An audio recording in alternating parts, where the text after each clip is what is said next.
భర్త లేక భార్య పరాయి స్త్రీ లేక పురుషుడితో హద్దుమీరిన స్నేహం చేస్తే అవి ఎటువంటి విపరీత పరిణామాలకి దారితీస్తాయో నేను చెప్పే స్టోరీ చివరి వరకు చూస్తే మీకు అర్థం అవుతుంది. 22 జనవరి 2024 మెలుకోట్ కొండలపై ఉన్న యోగ నరసింహ గుడి చుట్టుపక్కల కొన్ని రాబందులు తిరగడం అక్కడ ఉన్న వాళ్ళు గమనించారు. ఏదైనా జంతువు లేక మనిషి మృతదేహం ఆ చుట్టుపక్కల ఉంటుందని అనుమానించి అక్కడ ఉన్న వాళ్ళందరూ ఆ ప్రాంతంలో వెతకడం మొదలు పెట్టారు. అలా వెతుకుతున్న కొంతమందికి ఒక చోటు నుంచి భరించలేనంత కంపు వచ్చింది. ఆ కంపు వచ్చే దిశలో వెళ్లి చూసినప్పుడు వాళ్ళకి ఒక చోట ఎన్నో ఈగలు ముసురుకొని ఉండడం కనిపించింది.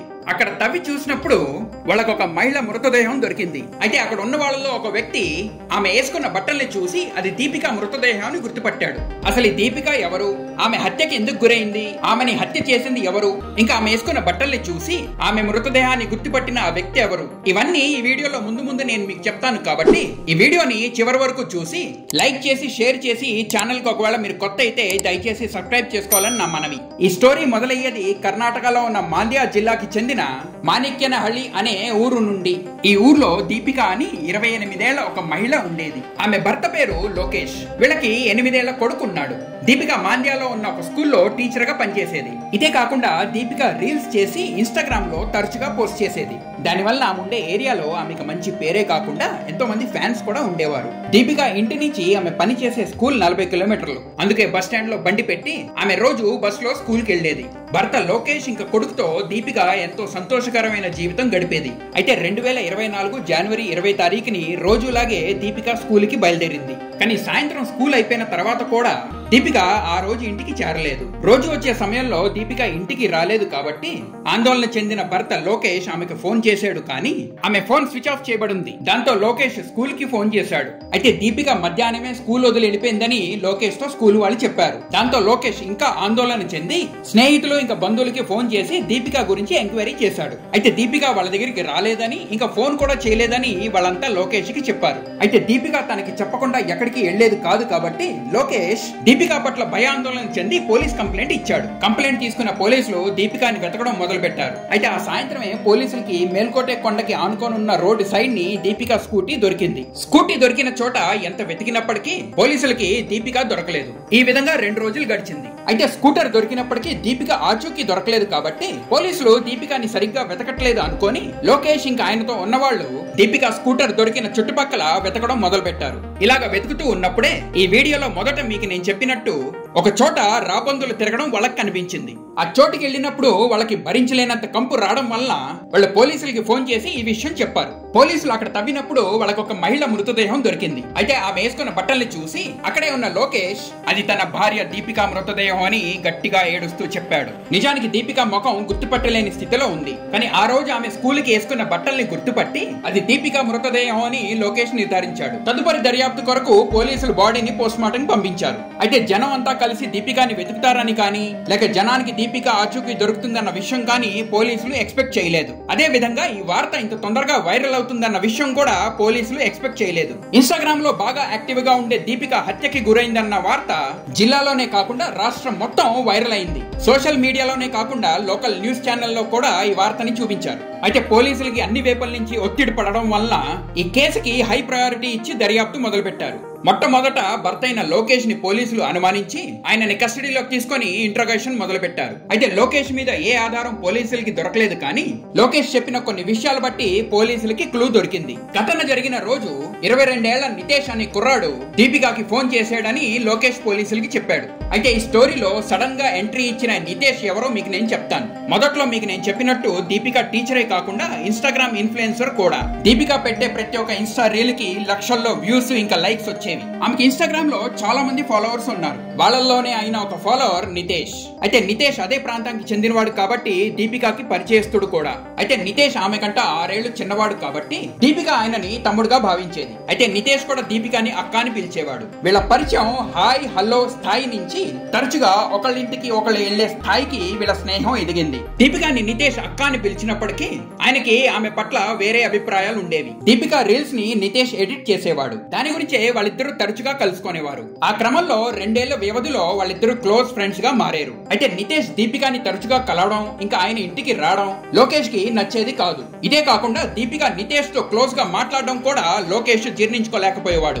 ఇదే కాకుండా ఊర్లో అందరూ నితేష్ ఇంకా దీపిక గురించి గుసగుసలు చేసుకునేవారు. నితేష్ వల్ల లోకేష్ ఇంకా దీపిక మధ్యలో తరచు గొడవలు అయ్యేవి. అయితే నితేష్ ని ఇంకా కలవద్దని, ఆయనని ఇంటికి రానియొద్దని, ఫోను ఇక మెసేజ్ల ద్వారా కూడా ఆయనతో మాట్లాడొద్దని దీపికకి లోకేష్ చెప్పాడు. ఈ విషయంలో వాళ్ళిద్దరి మధ్యలో పెద్ద గొడవ అయింది. దీపిక తన భర్త, కొడుకు ఇంకా కుటుంబ జీవితానికి ప్రాధాన్యత ఇస్తూ ఇంకా నితేష్ ని కలవనని భర్త లోకేష్ కి మాట ఇచ్చింది. తనని కలవడానికి ప్రయత్నించొద్దని, ఫోన్ లో ఇంకా మెసేజ్లు కూడా చెయ్యొద్దని నితేష్ కి దీపిక చెప్పింది. దీపికతో తన ఫ్రెండ్షిప్ బ్రేక్ అయిపోవడం నితేష్ జీర్ణించుకోలేకపోయాడు. నితేష్ దీపికని అక్క అని పిలిచినప్పటికీ నేను ముందే చెప్పినట్టు నితేష్ మనసులో దీపిక పట్ల దురాలోచన ఉండేది. దాని తర్వాత కూడా దీపికతో మాట్లాడడానికి నితేష్ చాలా ప్రయత్నించాడు.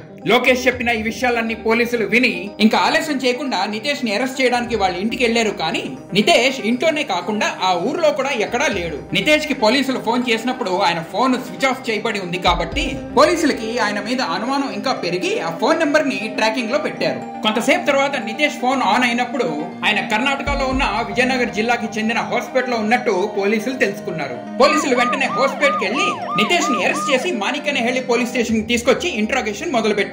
మొదట్లో అమాయకుడుగా నటించిన నితేష్ ని పోలీసులు తనదైన శైలిలో ప్రశ్నించగానే నితేష్ చిలకలాగా నిజాలు చెప్పడం మొదలు పెట్టాడు. దీపిక తనతో ఫ్రెండ్షిప్ బ్రేక్ చేసుకుంది అన్న నిజాన్ని నితేష్ భరించలేకపోయాడు.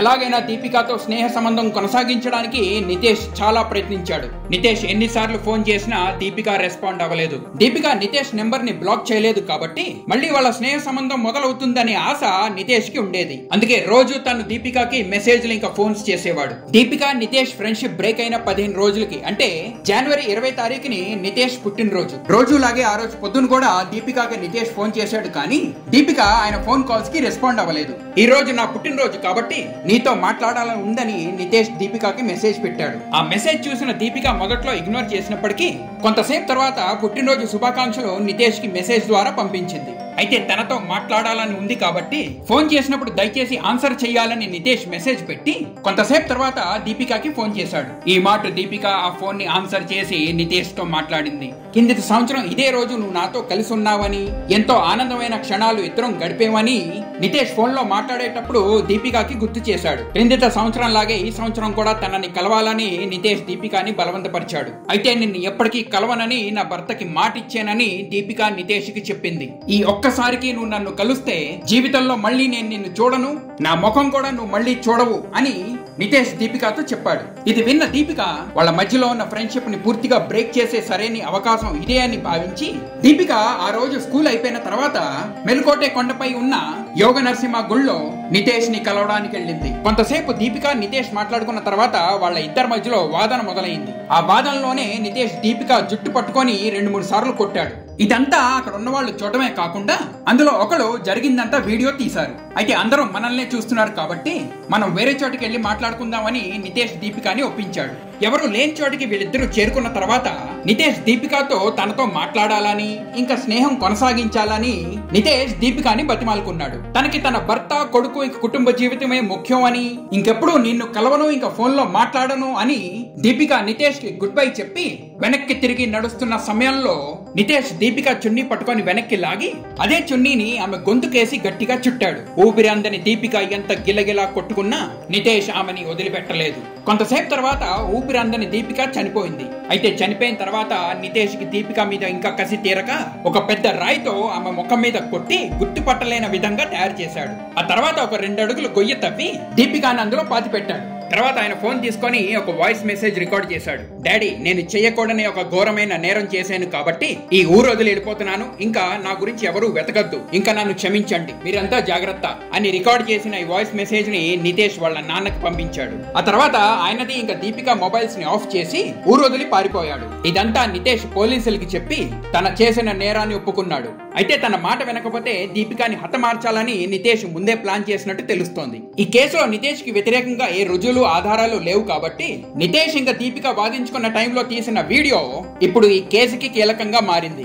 ఈ కేసు ఇప్పుడు కోర్టులో ఉంది. తక్కిన ఆధారాల కొరకు పోలీస్ దర్యాప్తు జరుగుతోంది. పెళ్లి తర్వాత భర్త లేక భార్య పరాయి వాళ్లతో హద్దు మీరిన స్నేహం చేస్తే ఎటువంటి పరిణామాలకి దారి తీస్తుందో ఈ కేసు బట్టి మనం తెలుసుకోవచ్చు.